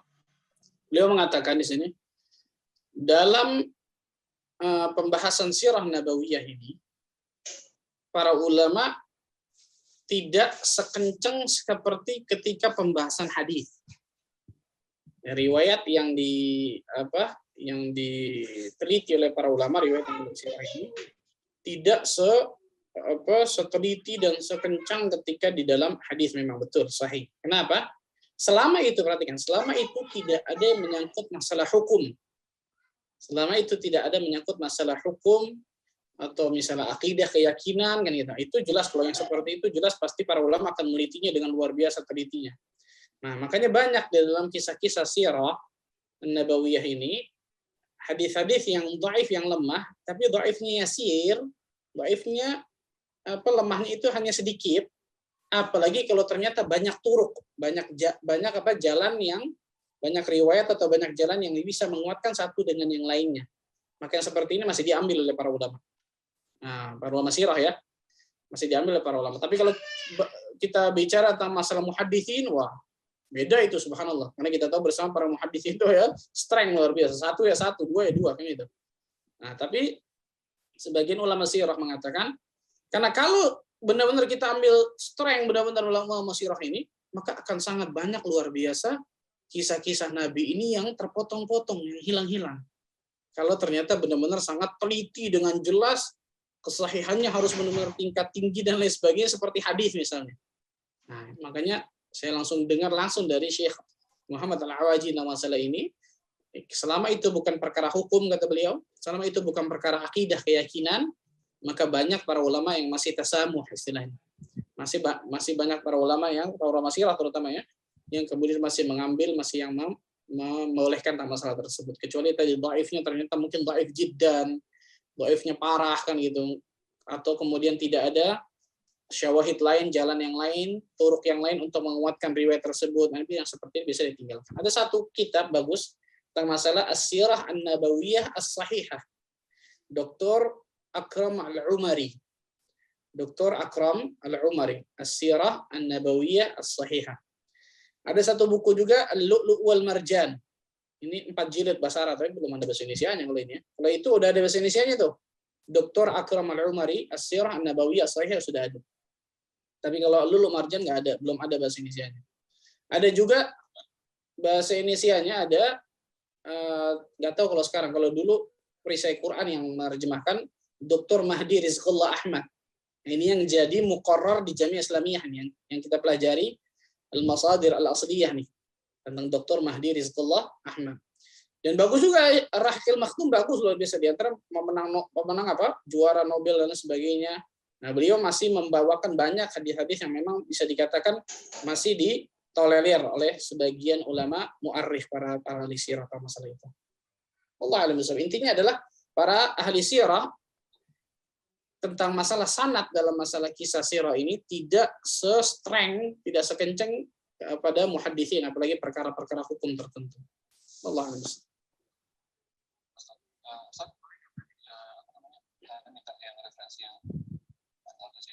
Antar bacain tadi Ustaz. Yang Anda bacakan campur-campur. Yang pertama, yang Anda sering ambil atau antum sudah ada terjemahannya ini, namanya fikih sirah. Fikih sirah. Ini Profesor Dr. Zaid Ibn Abdul Karim Az-Zaid. Yang pertama nih, Profesor Dr. Zaid Ibn Abdul Karim Az-Zaid yang pertama. Yang kedua tadi nggak ada bahasa Indonesianya, Al-Lu'lu' wal Marjan. Al-Lu'lu' wal Marjan nggak ada bahasa Indonesianya nih, 4 jilid. Al-Lu'lu' wal Marjan. Yang ketiga tadi Dr. Akram Al-Umari. Ini bahasa Indonesianya ada nih. Dr. Akram Al-Umari, As-Sirah An-Nabawiyah As-Sahihah. Sirah Nabi yang sahih. Dan lain-lainnya. Allah a'lam. Barakallahu fikum. Masya Allah. Syukran Dimas, jazakallah khair atas pertanyaannya. Jadi faedah buat kita semua insya Allah. Silakan selanjutnya bagi akan bertanya, kami berikan kesempatan di teman-teman di Clubhouse. Sambil menantikan yang akan bertanya, Ustaz, mohon izin kami menyampaikan pertanyaan yang telah masuk di kolom live chat YouTube, Ustaz. Ustaz, ya, Assalamualaikum Ustaz. Tadi ada pembahasan tentang undian, Ustaz. Kalau dikaitkan dengan kondisi masa sekarang ini, jikalau ada undian dengan door prize itu termasuk syirik atau bagaimana, Ustaz? Bukan, beda. Ini mengundi nasib. Al-Azlam. Al-Ansab itu mengundi nasib dengan anak panah. Mengundi nasib dengan anak panah. Zaman dulu itu tadi, itu di dalam kesyirikan diantaranya adalah mengundi nasib dengan anak panah. Ya, nasib saya gimana nih? Anak panah ini mengatakan bagus, anak panah ini mengatakan nggak bagus, dan sebagainya. Masa kemudian nasib dia kemudian diundi dengan anak panah tersebut, maka itu jelas sesuatu yang tidak benar. Tapi bukan nggak ada masalah sama door prize, nggak masalah sama ini. Itu sama sekali tidak nyambung ke situ, subhanallah. Allah a'lam. Karena ada undian ini diperbolehkan, Ustaz ya? Nah, ada undian yang diperbolehkan. Contohnya apa, Syekh Alvin? Mengundi giliran anak misalnya, Ustaz, pemain. Oh, anak sih untuk anak. Mengundi giliran istri saja. Nah, betul. Rasulullah biasa mengundi. Rasulullah biasa mengundi istrinya yang ikut safar ini siapa, subhanallah. Rasulullah selalu undi itu. Siapa yang ikut safar ketika Rasulullah safar, istrinya yang ikut safar itu siapa dan sebagainya. Itu Rasulullah qur'ah namanya, mengundi. Itu kan undiannya bukan sesuatu yang haram, bahkan itu di antara sunnah. Allah. Masya Allah. Baik. Alhamdulillah, silakan teman-teman sekalian bagi yang akan bertanya, kami silakan. Kang Denny, apakah ada yang diangkat via Clubhouse? Silakan. Yuk. Belum ada nih. Nah, biasanya udah mulai menjelang akhir baru deh mulai banyak yang bertanya ya, Masya Allah. Baik Ustaz, kemudian juga kita akan coba angkat. Silakan, jika ada yang mau malu via kolom live chat juga bisa, silakan. Kemudian juga bisa manfaatkan chat Clubhouse ataupun di Instagram, silakan diinfokan panitia jika ada pertanyaan sambil menantikan pertanyaan yang akan masuk via teman-teman. Ustaz, tadi terkait bagaimana proses hijrah yang Rasulullah lakukan, Ustaz ya, dengan berbagai macam ikhtiar yang maksimal, rencana, strategi gitu, Ustaz ya. Ini menjadi sebuah pertanyaan menarik, Ustaz, dari rekan kita di Instagram, Ustaz, terkait hijrah kami ini, Ustaz. Bagaimanakah caranya supaya bisa konsisten saja? Mungkin semangat di awal gitu, kemudian saat akan berjalan mulai Ustaz naik turun, kembang kempis, bahkan sampai dengan putus, Ustaz. Mohon nasihatnya, Ustaz. Nah, kiat-kiat agar istiqamah, ikhwan, ini kajian tersendiri nih. Siap lagi 2 jam ke depan berarti insyaallah ya. Secara singkat, yang pertama, ketika seseorang ingin istiqamah, maka yang paling pertama tajdidun niyah, kata para ulama, tajdidul ikhlas. Selalu dia nggak bosan untuk memperbaharui keikhlasannya. Selalu berusaha untuk memperbaharui apa? Keikhlasannya. Ketika dia hijrah misal, karena Allah Azza wa Jalla dihijrah, alhamdulillah. Tapi di tengah jalan itu bisa jadi kemudian niat yang tadinya karena Allah berubah, betul ya? Ini pentingnya tajdid. Ini pentingnya memperbaharui niat yang tadinya mungkin melenceng untuk memperbaharui lagi, balik lagi. Melenceng lagi, balikin lagi, kan gitu. Karena keikhlasan ini, ikhwan, akan memberikan sesuatu yang mungkin dalam benak manusia itu mustahil. Itu ikhlas, ikhwan. Luar biasa, Masya Allah. Kalau memang seseorang itu ikhlas karena Allah Azza wa Jalla, apapun itu, ikhwan. Contohnya adalah hijrah nih. Ingin istiqamah dalam hijrah dan sebagainya. Allah Azza wa Jalla akan berikan sesuatu yang mungkin di luar nalar manusia, kok bisa dia begitu ya. Itu ikhlas. Dan itu pentingnya mentajdidul ikhlas, kata para ulama. Mentajdidun niyah. Selalu memperbaharui niat kita, keikhlasan kita di dalam kita beramal saleh, dalam kita berhijrah, dalam kita melakukan aktivitas dan lain sebagainya. Itu yang pertama. Yang kedua, milieu, teman. Teman hijrah ini penting, subhanallah. Jangan kita hijrah, teman-teman yang buruk nggak kita tinggalin. Aduh, itu berat ya kan. Al-mar'u ala dini khalilihi falyanzur ahadukum man yukhalil. Seseorang itu tergantung agama teman karibnya. Maka lihatlah siapa yang kalian jadikan teman karib kalian. Allahu Akbar. Teman itu luar biasa pentingnya. Cari teman-teman yang saleh, cari teman-teman yang salehah, kan gitu. Untuk satu dengan yang lain saling topang menopang di dalam jalan hijrah ini, karena berat, jalan hijrah ini terjal luar biasa. Syaitan akan berusaha dengan sekuat tenaganya bagaimana menjadikan orang yang hijrah ini supaya nggak istiqamah, kan gitu. Supaya tidak istiqamah di jalan Allah tabaraka wa taala. Itu kerjaan syaitan tuh. Di antaranya caranya adalah dengan teman. Kan teman yang luar biasa. Teman yang baik. Yang ketiga kata para ulama, mendekat kepada Al-Quranul Karim. Mendekat kepada Al-Quranul Karim. Bersahabat dengan Al-Quranul Karim. Baik itu qiraatan membacanya. Baik itu tadabburan. Mentadaburinya, memahami Al-Quran. Baik itu amalan, mengamalkan Al-Quran. Mendekat kepada Al-Quran. Rasulullah SAW bersabda, Inna Allah yarfa'u bihadzal kitabi aqwaman wa yadha'u bihi akharin. Sesungguhnya Allah Azza wa Jalla akan mengangkat suatu kaum dengan Al-Quran dan menghinakan suatu kaum dengan Al-Quran. Kalau kita ingin diangkat diri kita ikhwan oleh Allah Azza wa Jalla, kita jangan pernah jauh dari Al-Quran Al-Karim. Syekh Muhammad bin Shalih Al-Utsaimin mengatakan apa? Satara atharan ajiban. Kalian akan melihat sesuatu yang luar biasa menakjubkan ketika kalian mendekat kepada Al-Quran Al-Karim. Sibukkan diri kita dengan itu tuh, membaca Al-Quran, menghafalnya, mentadabburinya, memahaminya, mengamalkan isi Al-Quran dan seterusnya. Itu akan luar biasa ya. Selanjutnya pula kata para ulama, selalu menuntut ilmu. Jelas ini. Orang ketika hijrah itu ikhwan sedang butuh-butuhnya sama hidayah. Sedang butuh-butuhnya oleh apa? Oleh hidayah Allah tabaraka wa ta'ala. Dan itu bisa didapatkan ketika dia nuntut ilmu. Setelah ilmu dia amalkan ilmu tersebut, amal saleh. Sedang butuh-butuhnya lagi sama hidayah itu, subhanallah. Bukan ketika dapatkan hidayah, hijrah, oh selesai sudah. Enggak, tugasnya lebih berat ke depannya, luar biasa itu. Tugasnya lebih berat disebutkan oleh para ulama. Jangan pernah malas untuk menuntut ilmu syar'i.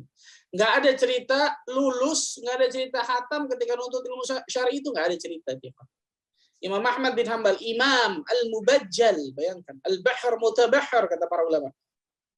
Yang lautan luar biasa ilmunya Imam Ahmad bin Hanbal. Diriwayatkan satu kisah bahwa ada seorang ahlul hadis datang ke Baghdad.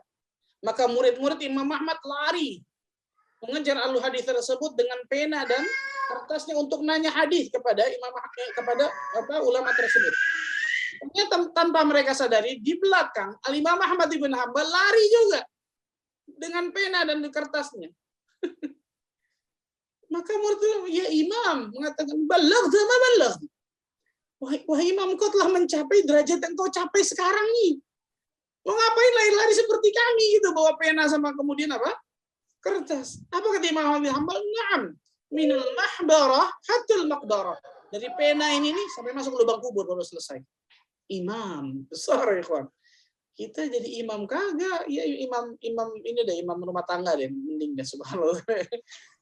Al-Mubajjal tidak subhanallah. Al-Hafiz juga bukan. Sudah cukup. Nah, akidah udah bagus masyaallah. Nuntut ilmu itu subhanallah luar biasa. Dan itu kenikmatan besar ya kan. Perhatikan baik-baik. Orang-orang yang Allah berikan kenikmatan ketika dia nuntut ilmu itu adalah hidayah besar kepada diri. Karena ada orang-orang yang ketika duduk di majelis ilmu nggak betah. Betul ya? Ada orang-orang yang nggak nikmat sama sekali ketika duduk di pengajian. Sama sekali nggak ada kenikmatan. Ini musibah besar bagi dirinya, kata para ulama. Nuntut ilmu.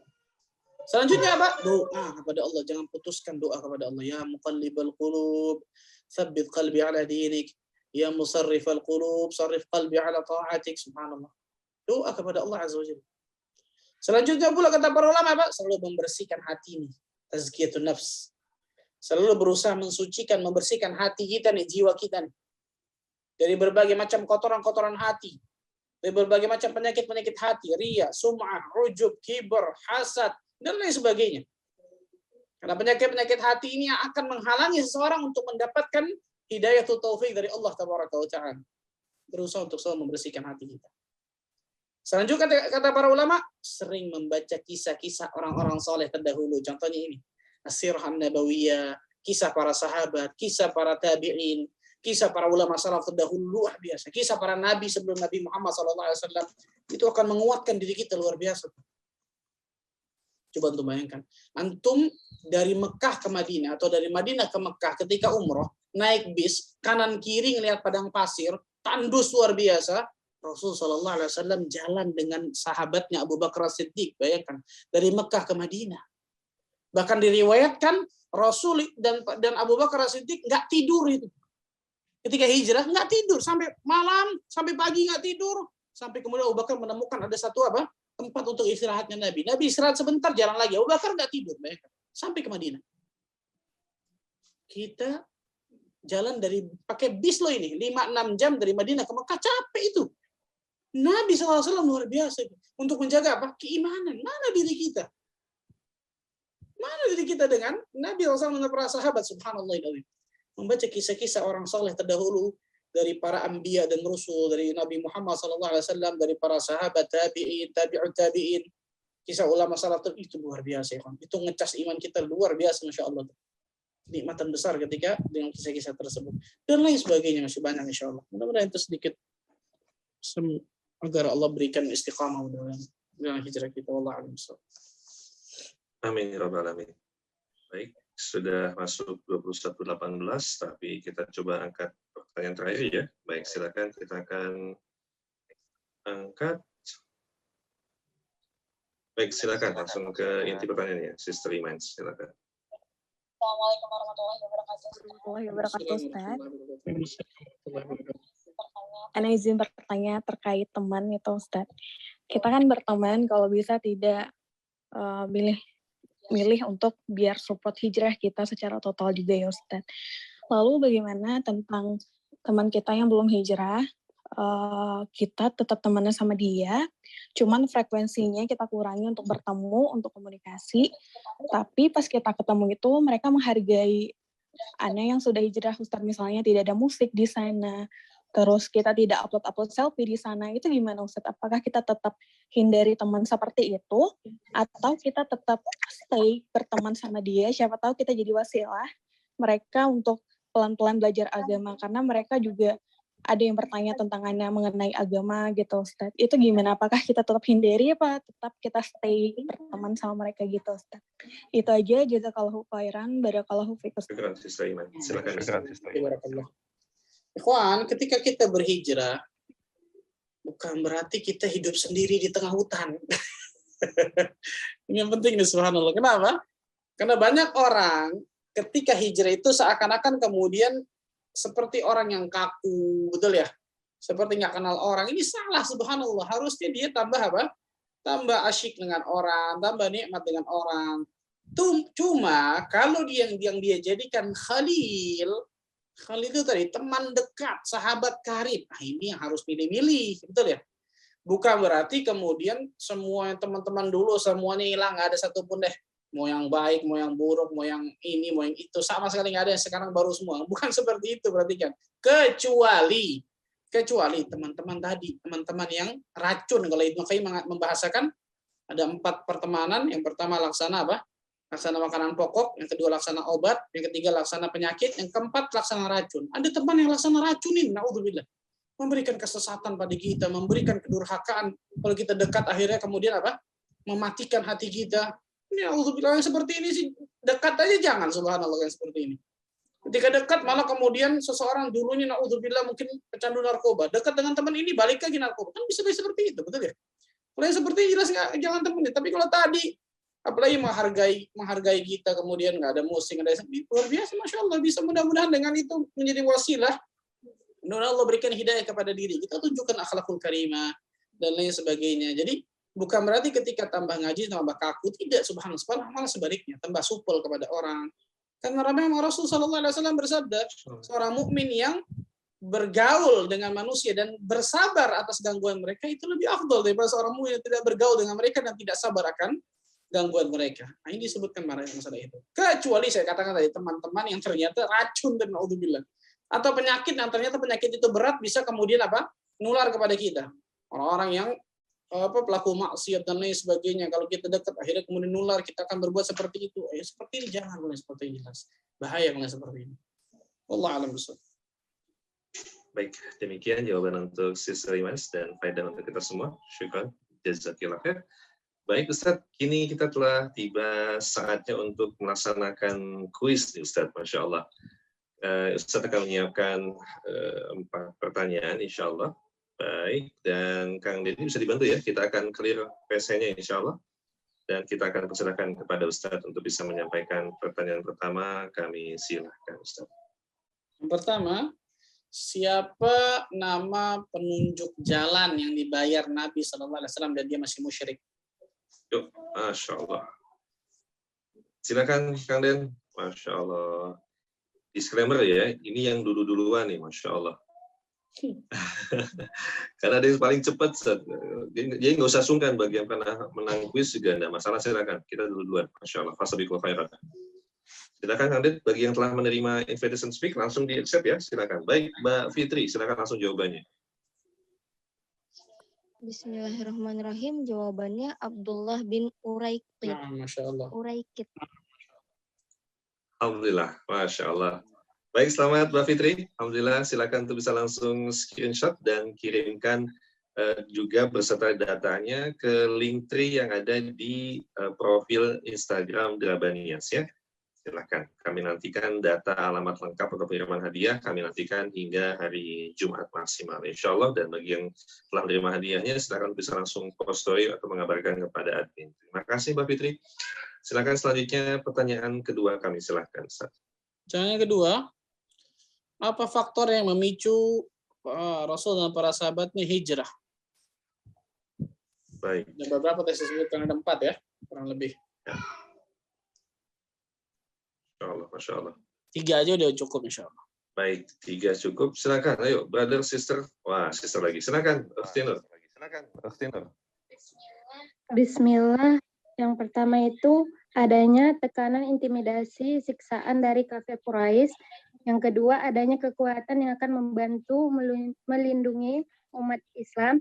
Yang ketiga, para pembesar Quraisy, sebagian masyarakat Mekah mempercayai bahwa Rasulullah itu pendusta. Yang keempat, kaum muslimin khawatir agama ini akan terfitnah. Sudah, Masya Allah. Baik. Sudah, Masya Allah. Masya Allah. Alhamdulillah. Baik, Masya Allah. Selamat Mbak Nur. Masya Allah. Silakan bisa screenshot dan langsung kirimkan beserta biodatanya ya. Maaf, dengan data alamat lengkap ke Linktree yang tersedia di profil Instagram Drabanias. Baik, selamat. Silakan. Pertanyaan ketiga, silakan Ustaz. Yang ketiga, kenapa hijrahnya ke Madinah? Apa hikmahnya? Allah pilih kota Madinah sebagai tempat hijrah Nabi SAW. Mengapa Madinah? Yuk, ayo ikhwan, brothers, ketik jarinya, ayo, Masya Allah. Alhamdulillah, sisa lagi, silakan. Ya, silakan. Bismillahirrahmanirrahim. Pemilihan Madinah pertama karena artinya Rasulullah. Kemudian kedua itu di daerah sekitar Madinah itu kan padang batu yang situ orang nggak bisa masuk, susah gitu. Terus kemudian ada daerah sekitarnya penuh dengan pohon kurma. Jadi cuma satu, jadi daerahnya itu tertutup. Tertutup lah ya. Kemudian yang ketiga ada dua suku Aus dan Khazraj. Yang kedua suku ini ternyata berperang. Jadi kebiasaan mereka yang berperang ini menjadikan Nabi kita Muhammad itu dikelilingi dan dilindungi oleh orang-orang yang memang terbiasa berperang. Masya Allah. Kemudian Lagi? udah. Gitu, Masya Allah. Nah, barakallahu fiki. Betul, Masya Allah. Betul. Sahih. Baik, alhamdulillah, masya Allah, barakallahu fiki, Mbak Fahmida.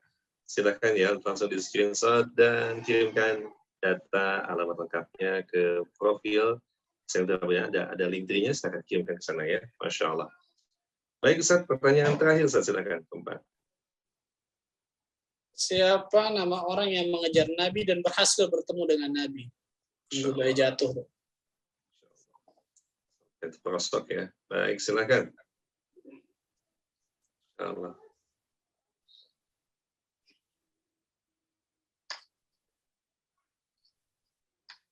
Baik. Ya. Insyaallah ini akhwat semua ini. Iya, luar biasa. Alhamdulillah. Silakan, Mbak. Silakan.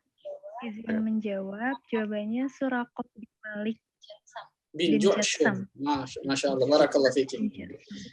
Suraqah bin Malik bin Ju'shum. Baik, alhamdulillah jawabannya benar. Selamat Mbak Indra Strata ya, silakan. Langsung di screenshot dan juga kirimkan data alamat lengkapnya ke link yang tersediakan. Masya Allah.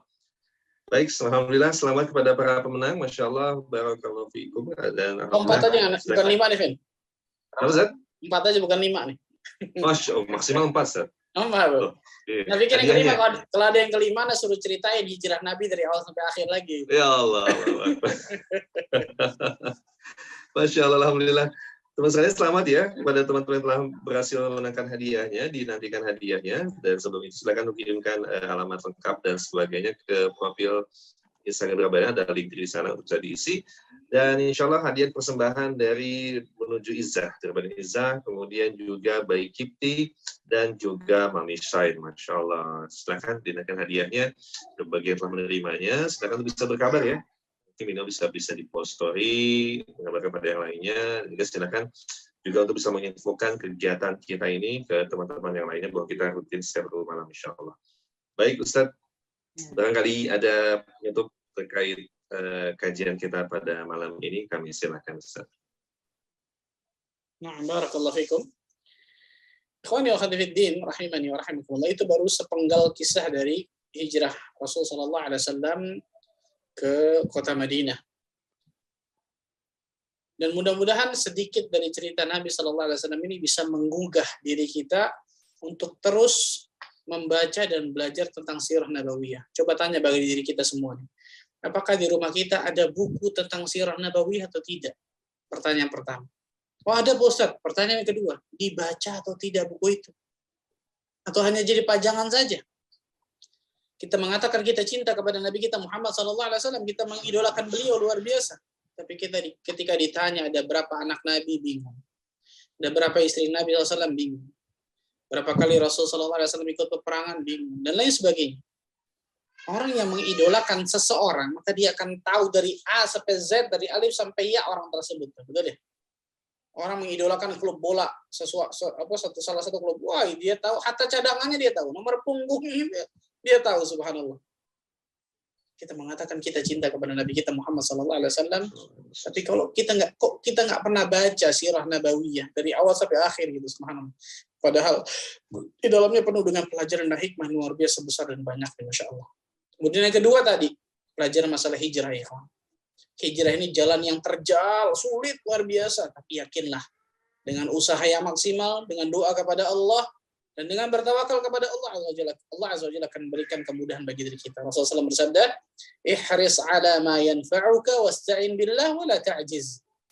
Bersemangatlah untuk menggapai sesuatu yang bermanfaat untuk dirimu, minta pertolongan kepada Allah dan jangan lemah. Jangan lemah secara fisik dan jangan lemah secara hati kita para ulama tentang masalah ini. Maka yakinlah ketika kita di jalan hijrah, cobaan pasti ada. Ketika kita ingin hijrah dari keburukan menuju kebaikan, cobaan ujian pasti ada. Orang yang ingin naik kelas masa nggak diuji? Nggak ujian, betul ya? Tapi yakinlah ketika kita menyandarkan diri kita kepada Allah, usaha maksimal, doa kepada Allah, Allah akan berikan yang terbaik bagi kehidupan kita. Dan jadikan ini menjadi cambuk yang besar bagi kehidupan kita untuk selalu mengarah kepada kebaikan-kebaikan dan tidak lain tidak bukan untuk dapatkan surga Allah tabaraka wa taala. Allah alam bisawab, itu mungkin saya bisa sampaikan. Subhanakallah bihamdika, asyhadu an la ilaha illa anta astaghfiruka wa atubu ilaik. Wassalamualaikum warahmatullahi wabarakatuh.